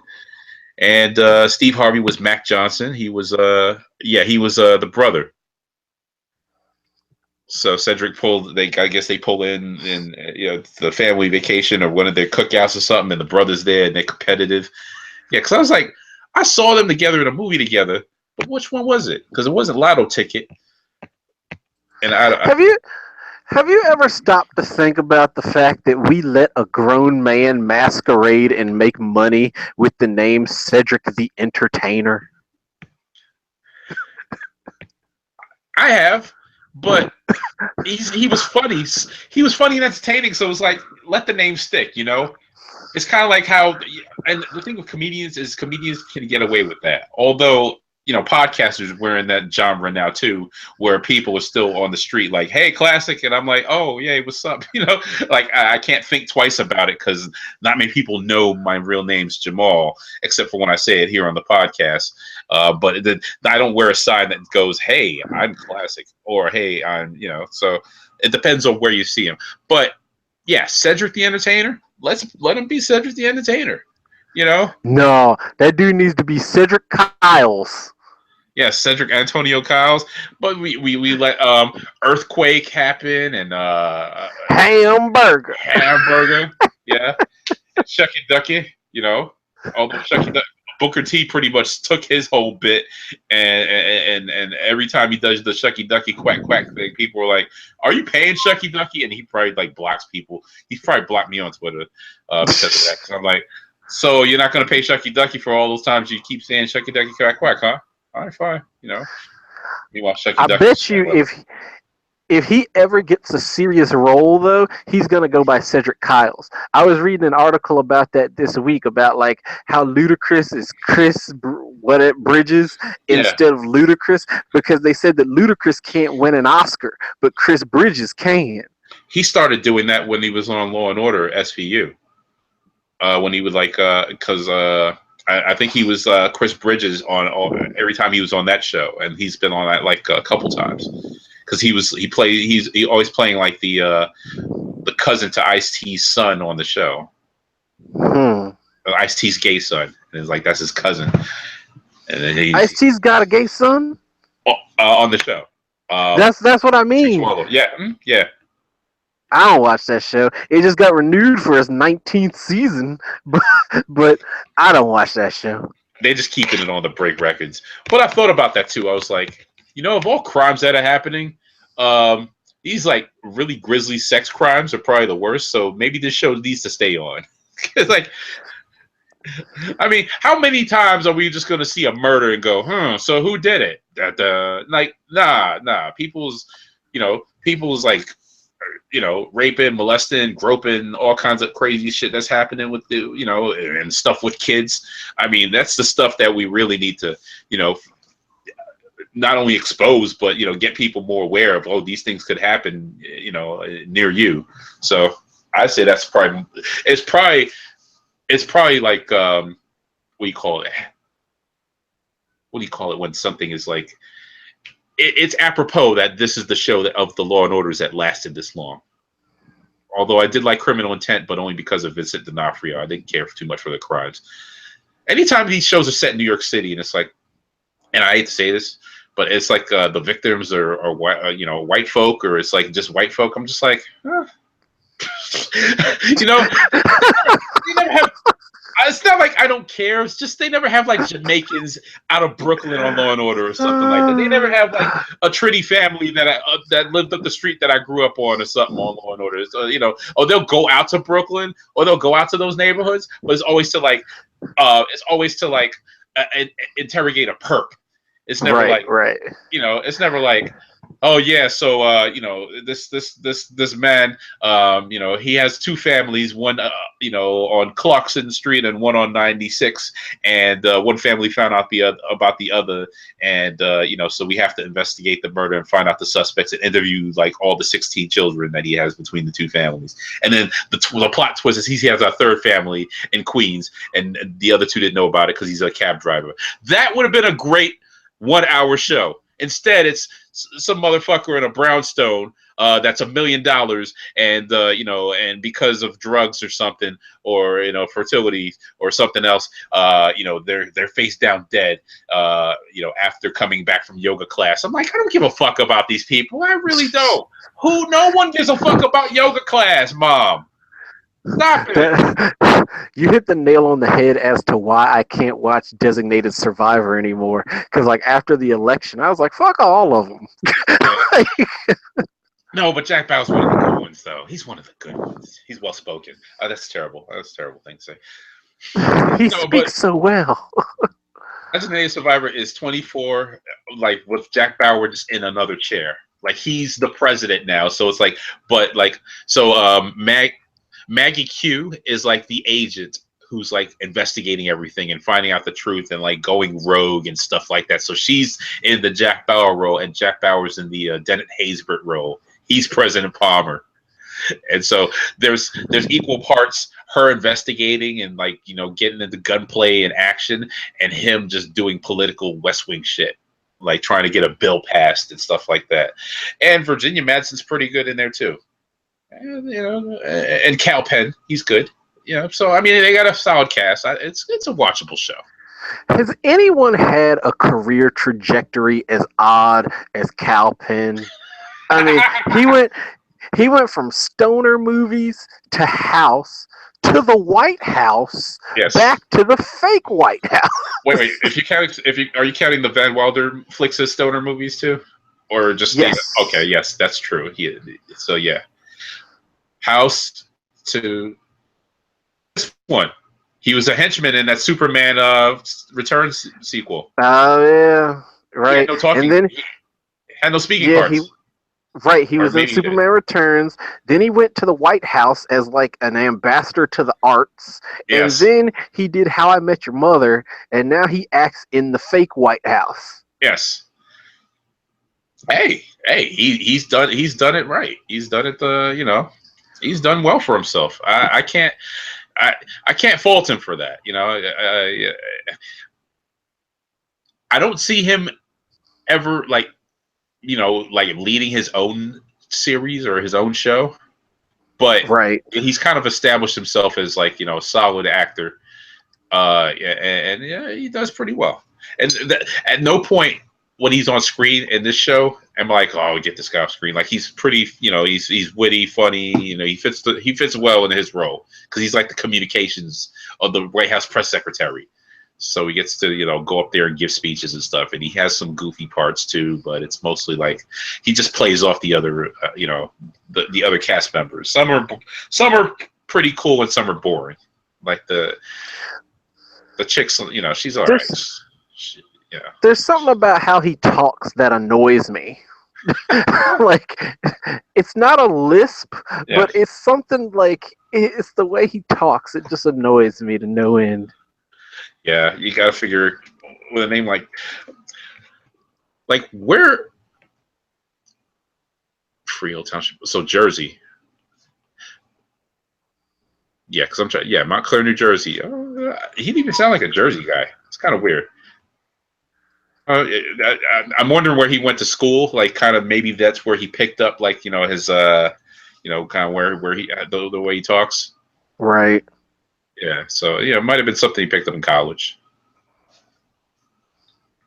Yeah, Jersey. You, Well, you know that he doesn't sound like a kid of suppose South Jersey guy. yeah, no, like supposedly Cedric the Entertainer is worth $15 million. That sounds low to me. Well, he doesn't do enough animated shit. and he Oh, that's true. and he's got a few shows that just like or a few like he I think he's had a couple of variety shows that just like they either tried to launch a series and failed or they were like one shot like hey the Cedric the Entertainer special or I think he tried to Right. have a Cedric hour like he's still trying to figure out and then he's taking now like ads for like heart medication or some other Yes. he's into that he's in the CBS demo now.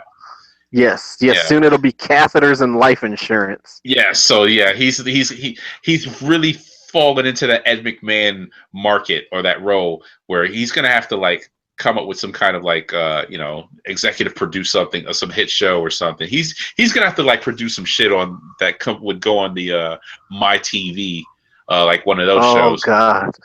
Yeah. I almost said CW, but I know that's not it anymore. I only know about my TV because the break room at work they still play Maury, and I'm like, oh, that still happens, huh? And I don't Well, even know if that's the right channel. my TV doesn't really exist anymore. It turned in its status as a network. So Yeah, it's like there's still stations that use the branding, but it yeah. has no original programming anymore. It shows like Agents of Shield reruns and X-Files reruns.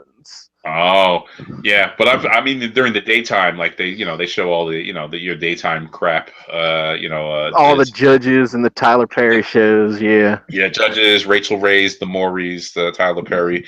Uh, yeah, and it's funny because daytime TV did not change much in Canada. I was watching some of the same shit that comes on, when I was in the hotel room. Although, Tom, I did watch Chopped in Canada. They have its own version, Chopped Canada on Food Network. And I don't know if you've ever watched Chopped. It's Yes. mostly food competition, cooking shows, whatever. And I've never seen Chopped, and I was curious because I had it on while I was cutting, Canadian hash.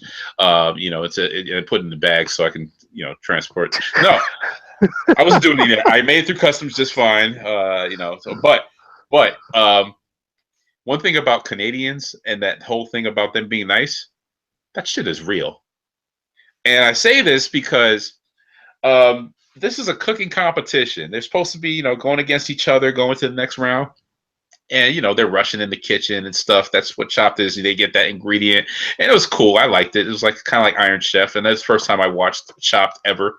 And I saw a couple episodes, and this one episode, this one guy in the first round, he's finished, he's done, and this lady struggling, he goes over and helps her like prepare the last parts of her plate and plate her meal. He's like getting Oh plates. What do you need? wow. What do you need? And they're like, all right, before we start with the judging, this is the first time ever in Chopped history that one contestant's helped another. Why did you do that?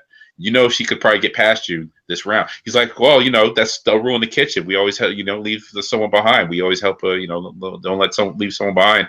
We're a team. So I figured, what the hell, help her get to the next round, and we'll see what happens. I want her to succeed. He was like, wow, that's great. And of course, he made it to the next round. She didn't. She didn't even make it out of that round, even though he helped her. And he's like, she's like, thank you, blah blah blah. So they get to the finals, and he does it again in the freaking finals. It's him and the other guy. They're making dessert. He's got his shit all laid out, and I think they were using they boiled down a gummy bear or something, and he's got some weird shit, mint leaves and gummy bears or something like that. So he's got his this other guy's struggling because he's trying to he was trying to do what's the thing with the blowtorch Creme brulee. creme brulee. He was trying to do that and he burnt it twice or something, or he had something else that burnt twice. The reduction burnt twice, and so he was like down to like the last 10 seconds or something. And he runs over there and helps him get the ice cream out, and he like helps him get his dish out, and damn it, he gets it out. And this guy had a solid chance of losing the whole thing, and he won it barely by the skin of his teeth. And the whole time they were like, you didn't have to help him at all. He's like, you didn't have to help me at all. If I win this thing, I'm splitting the money with you. He's like, you're damn right. And they all had some stories like, I'm trying to get some money to send my child to culinary school. Your kid doesn't give a shit about cooking, but whatever. This guy is Canadian through and through. I'm moving to fucking Canada. That's how they roll. I've had people do nice things before, but this is beyond fucking nice. They are nice up there. We went up there about 3 years ago, and they are some friendly people. Oh yeah, shit. I don't know, man. It's amazing. It's wonderful. Oh man. So that's Canada. Oh, and then the hockey game thing. So I went to an Edmonton Oilers game. I adopted the Edmonton Oilers. I'm like officially a fan because I didn't have a hockey team before. The Caps, they disappoint, and I was like, I guess I like the Caps, but it's not really. And I don't wear that much red, and they clog up the metro when there's games, and whatever. But up there, and they were like just all into that team, and it was like the first playoff game in like 11 years, and then we went to the game, and then they went to like overtime, and it was just so great. I was like, oh man. So I'm in there in the extra period just yelling, let's go Oilers. And so like at the end of it all, I'm just like, yeah, I'm an Oilers fan. Fuck this. I got to watch the rest of these games. So I watched the rest of the games through and through. One thing I noticed though, I think it was game 6 of that series, or game 5 or game 6. The sound system went out. You probably saw this in the news. Or maybe not. But the sound system went out at the Oilers game in Edmonton when the guy with the guitar, like the local singer, he was gonna sing the Star Spangled Banner, because they sing the Star Spangled Banner for the American team, and they always sing "O Canada" for the Canadian teams. I think they do that every hockey game, every arena, even if it's 2 American teams, they do it because it's hockey's Canadian sport. So sound system goes out, the mic is out, so he's starting to sing. You can't hear him, so he just waves to the crowd, and all these Canadians, which is a shitload of Canadians up there, by the way, in Edmonton. It's deep in Canada. It's not like, oh, Toronto just crossed over, you're there. Everyone there is from Edmonton, or drove over from Calgary, or drove over from the freaking they came over to the hockey game after shooting a moose like an hour ago. That's how Canadian that shit is. A lot of Robin Scherbatsky's up there too, by the way. But we're both married, so that does nothing for us. But if you're not, you can get you a Scherbatsky up there. So they all belt out with the Star Spangled Banner. I always say that all the crowd singing it, and word for word, and they getting it, and it sounds great. And then they belt out "O Canada" like it's nobody's business. So that clip of the Canadian crowd like bailing out the Americans goes viral, or whatever. I say viral, like you can tell my age because people don't say viral anymore. But pretty much it did make some news cycles and everything else. And I was like, damn, this even shows even further that Canadians are nicer than shit. Gotta move up there. They're singing our anthem. They should be booing our anthem. Like, boo, fuck you and fuck Trump. But no, they're like, hey, thanks, hockey team that's going to knock us out the playoffs. We're going to sing your anthem for you because we love you too, And there was no one up there was like, hey, they weren't like, hey, you're an ugly American, or they were like, sorry, just sorry. They just kept saying sorry, like, you didn't do anything. Yeah, but we know what you're going through down there, so sorry. Let's have some Tim Hortons, eh? It was like, great, Tim Hortons, fuck it. And then the last good old thing, Tim Hortons. The last thing, at the game, went to take a piss, and we had a nice box or whatever. So we were there with the well-to-dos, and we weren't there with the unwashed masses, so to speak. So it was eating pretty good food and stuff like that. So we go to the bathroom, and this happened all throughout the arena. Actually, the line to the bathroom, the men's bathrooms had lines out the freaking wazoo. Ladies' room, no problem. Walk in, walk out. And we walked past some ladies' rooms trying to find like a men's room. And it was like, oh, okay, you guys are cool. But we get in the long ass line, and it's like, okay, gallows humor or whatever, and talking about the game, and oh yeah, McDavid, man, second period is gonna be great, and he's gonna knock some teeth out, whatever. And so you take your piss. There's a guy directing traffic in the bathroom, like, this stall's open, go here. This stall's open, go here. So he's helping out. So I go, it takes a little longer than expected. I go back, to my seat, think nothing of it. Apparently there was a controversy, and that hit the news 2 games ago, or last game, where they repurposed some of the ladies' rooms in that arena to men's rooms because the men's lines were so long, and then some ladies started tweeting about how they did that, and that's kind of messed up because now the women have to like go and look for like bathrooms, just because they had to accommodate all these extra dudes. And I get both sides of it, but I'm kind of like, hockey's a damn sausage fest. Right. You kind of got to figure this when you build an arena that's mostly a hockey arena. Like maybe build more men's bathrooms than just take from the women's bathrooms.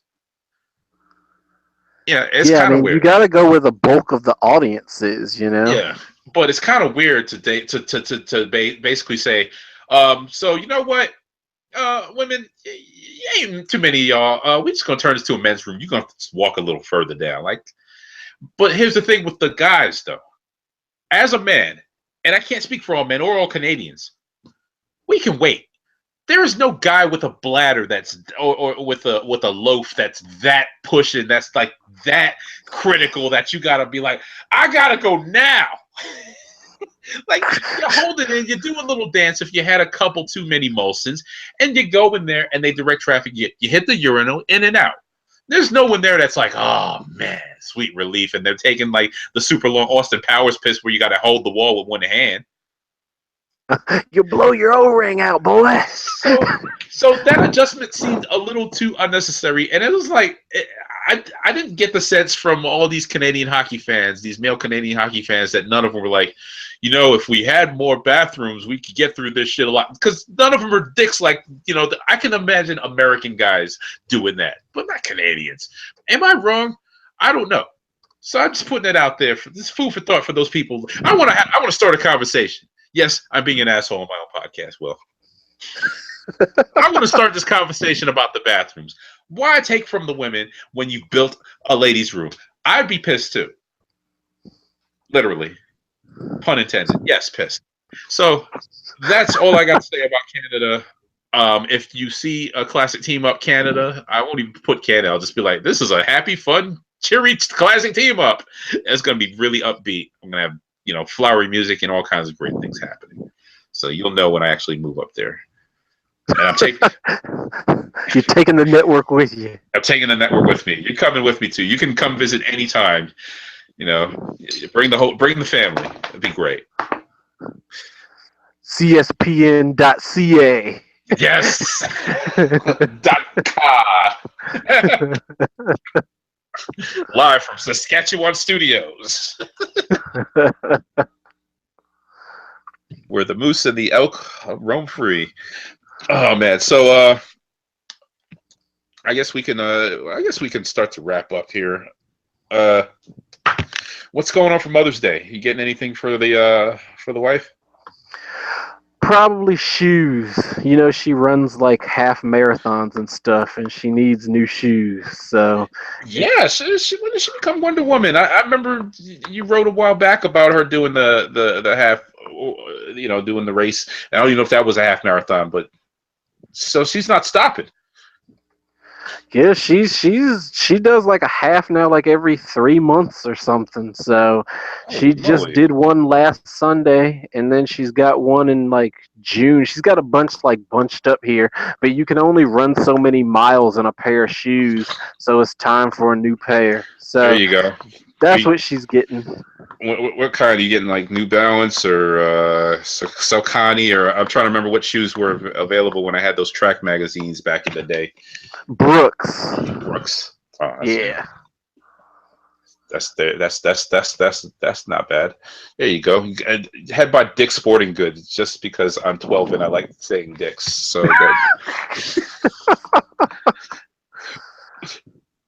Dick's is expensive. yeah. Oh, there's one. Yeah, there's one by me. There's another store with running equipment. I forgot what it was called. Not Pacers The Road Running. Runner. No, because it's next to the PetSmart near here, or next to Five. It's funny because it's next to PetSmart and next to Five Guys. And so when I, take the dog to PetSmart to get shampooed or something, I'll go get the Five Guys to grab a burger, and I gotta walk past the running shop, and I'm like, this is rich. Like, I really need to stop here, get some shoes, and do some running, so that this Five Guys won't stick with me, because I'm pretty much just going and adding on to the Classic right now. This sucks, but I really want to get me a triple. So let's hold off on the running until And it's like I can see the people inside the shop just judging everyone that walks past, like, going to that Five Guys again, huh? You'll be in here soon after that next doctor visit. You're like, Right, right. yeah.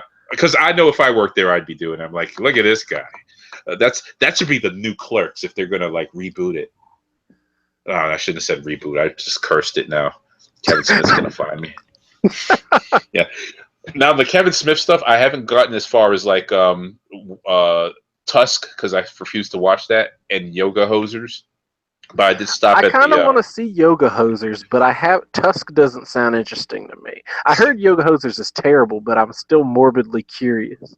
yeah, it's probably as terrible as Tusk, sounded. And Tusk, I did read it and go through the spoilers and stuff, so I kind of know how it ends up. But it's just like it's horror that I don't need. Like it's that horror that's like, okay, I got a feeling I'm gonna see something I can't unsee. So Right. I'm gonna leave that there. And plus, I could care less about Justin Long. I'll probably get a sick enjoyment out of seeing Justin Long just getting broken down, because I don't like his face. But that's just that's just the sick. Red State was good though. That was probably the last Kevin Smith joint I saw, and I know the guy from that died recently. Yeah, Michael Parks. Yeah, very accomplished character actor. So it's kind of messed up. Rest in peace. I want to shout him out. But yeah, I'm glad you got something going down for Mother's Day. Sent my mom some flowers, so she's gonna get that. I use one of those codes on one of those sites that I heard on the radio show. Can't give it to you because they're not paying me. But I did that same thing because when I bought tickets to Guardians, I somehow got like a code to some website I'd never heard of before for like a $40 credit, and I was like, "Well, here we go." there it is. Do it. Yeah. What the hell? I'm gonna start. I'm at a point now where I'm like, more money's rolling in, but I'm like, I gotta use these coupons and Groupons, man, because I can't like act like this is gonna keep happening. Shit could get worse. Shit will get worse. They're taking away healthcare and all the kinds of stuff. They're gonna charge us for things. So yeah, so you gotta save where you can, man. Oh, definitely. Yeah, and then you and I got to talk about these upcoming conventions that we, I know AwesomeCon's coming, RetroCon. Yes. So Yes. I think you and I are just gonna like get together on some of those and make sure. A news update about AwesomeCon. That final piece that we went to with Black Eye Who Tips and some of those others, that's not happening at AwesomeCon. And I found this out the other day. Apparently, there's something called NegroCon that's happening offsite. I think the same place we went to the after party. They're doing all of it there. So they're doing Oh, they're doing the live taping there, and apparently it's sold out. So I'm only mentioning it now because it's sold out, and I can't get the ticket. So we're like ass out.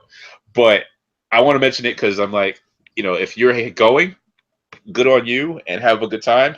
And we'll be hating you from the outside. Well, we won't hate you. We love Rodney Carey, but still, all the same, I'm hating because I'm like, damn, and this is what I get for not hearing this, listening to the show, but every once in a win, I'm like, and I follow too many damn people too. I'm like, I got to get rid of some of these people because I was can't see the there shit I need.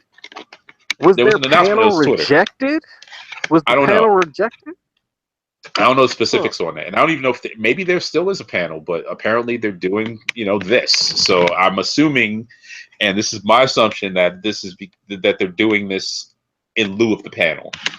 Uh, I mean, I'm still going. I'm gonna still check out AwesomeCon, but it's like that's kind of like one less thing to get excited about if they're going on if they're not going to be there. I'm like, I guess I'll just go for the comics. But that was cool. Right. That was a cool wrinkle. Like somebody I know, it wasn't like angry video game nerd in that shit movie. A terrible, terrible movie. Oh man, that just sticks with you like bad food. But yeah, I looked at my summer schedule and of things, and I think all the dates line up, so nothing like conflicts like it did last year. Okay. So I think we'll be in good shape. Anyway, this is a good time to close out the show. Will, any last final words or shouts out that you want to give to the people? Um, you can follow me on Twitter at William B. West, or you can check me out online at williambrucewest.com, and stay woke. Which is the name of your new column on WilliamBruceWest.com. The Stay Exactly. Woke column. Are you still doing thrift justice? I don't think you'll ever stop doing that, right? I haven't done it in like a year, but it's still in my heart. Like, the thing is, I've trained people to only check the site on Fridays now. So it's like, Yeah. if I write anything else, nobody reads. I check it sometimes if I catch it. Like I'm like, oh shit, he's posted a Wednesday joint, and I'll read it, or I'll wait till Friday and read it all together. Because here's the thing about the West Week Ever, I read it, and it's like by the time I get to the bottom, I'm like, oh man, I want more, and then I'm like, oh man, so it's like I gotta wait a whole week now for more of your thoughts, and then I'll just go to your Twitter feed, and I'm like, he's posted some funny shit on here. And if you notice, I like stuff and like retweet stuff from Sharktacon Pit because I only go there for like the shit I want to. I go there to say the stuff that's like the stuff that could get me punched in the face on my Right, Twitter, right. And I'm Shoot openly out. saying, I'm like, let me just get this out. So I'm like, I'm gonna start a fight. And then there's Will like posted some fun shit, and I'm like, there we go. I wish it lived closer because I would do this thrift stuff with you, but it doesn't justify the long drive. I'm like, oh my god, I'm gonna drive like 2 hours to go see this kind of looking shopping thrift stores, but maybe we'll plan a date or something like that. I don't live 2 hours away. I live like an hour away. You do. I'm exaggerating. Yeah, it's more so I'm just lazy. I want to get out of my house. Yeah. But we'll do something to make it work, man. Sounds good. All right, so those are your shout outs. WilliamBruceWest.com. For me, shouts out to, of course, everyone at the CSPN network of shows. Shout out to you, William Bruce West. You're always part of the family. Shout out Thank to my you. partner in crime, Mel. I got to keep my promise to her and maybe check out an episode of American God. She was one of those people that's telling me about it. But she's not an asshole, so I will listen to her at least.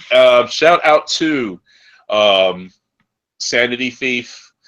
Shout out to Auntie Bay CC on Twitter, who I think is like, I think she's moonlighting the Six Brown Chicks because she asks a shitload of questions on Twitter. I don't mind them, but I'm like, yeah, you're quite inquisitive. And it's funny because she spent like a year not tweeting at all, and then she came back and it was like, holy shit, you tweet a lot. It's like the floodgates just burst. So she's like, question is everything else. Shout out to Shout out to Chris Stevens. I did shout out the CSPN Network and all of our shows and hosts. Chris Stevens is the host of Riding and Rolling podcast. Also has a book out. It is out now in paperback and on Amazon Kindle. It's called Becoming Dexter Hunting Sean. It is his, and I lost count if it's his third or fourth book by this young up and coming author. Check it out. Great novel. I've got my copy coming, so I will be checking this out, reading it over the weekend. And I've read all his other stuff, and you should too. And so shout out to him. And then shout out to Jeff Esquire and the DMV Tweet Up Cookout. I'm going to get my tickets for that. That's coming up soon. And shout out to their fans and Canada in general. Love y'all. And, of course, finally, shout out to Mrs. Classick, who's going to be Dr. Mrs. Classick and make us shitloads of money so I can, have more reason to sit on my ass and maybe do more podcasts. And so that's always fun. And I'm going to go upstairs and I'm going to traumatize her by playing that Brandy song. I've been singing it to myself all week, like, Brandy, you're a Don't ever take a date, a woman, a wife to see Guardians. Did you see it with Mrs. West, by the way? Nah. Yeah, because she'd punch you in the mouth if you decided to hum that song around her. That song is, oh my gosh, that song is ruined for me forever. It used to be a fun song, Frienday, you're a fine girl. But when Kurt Russell just mansplains the song and line by line and hey, what about this part of the song? Or, what a fine wife you would be. And then he reveals that he's got all these dead children and killed all these different species of women. Nah, Ego, you're an asshole. Ego, the living man whore. So I'm probably gonna close out the show with that song because it's so bad, but I can't stop singing it. Anyway, so for William Bruce West, myself, Mrs. Classick, Spider Dog, and the rest of the Classic Castle and the Classic Posse, this is Classic saying peace out.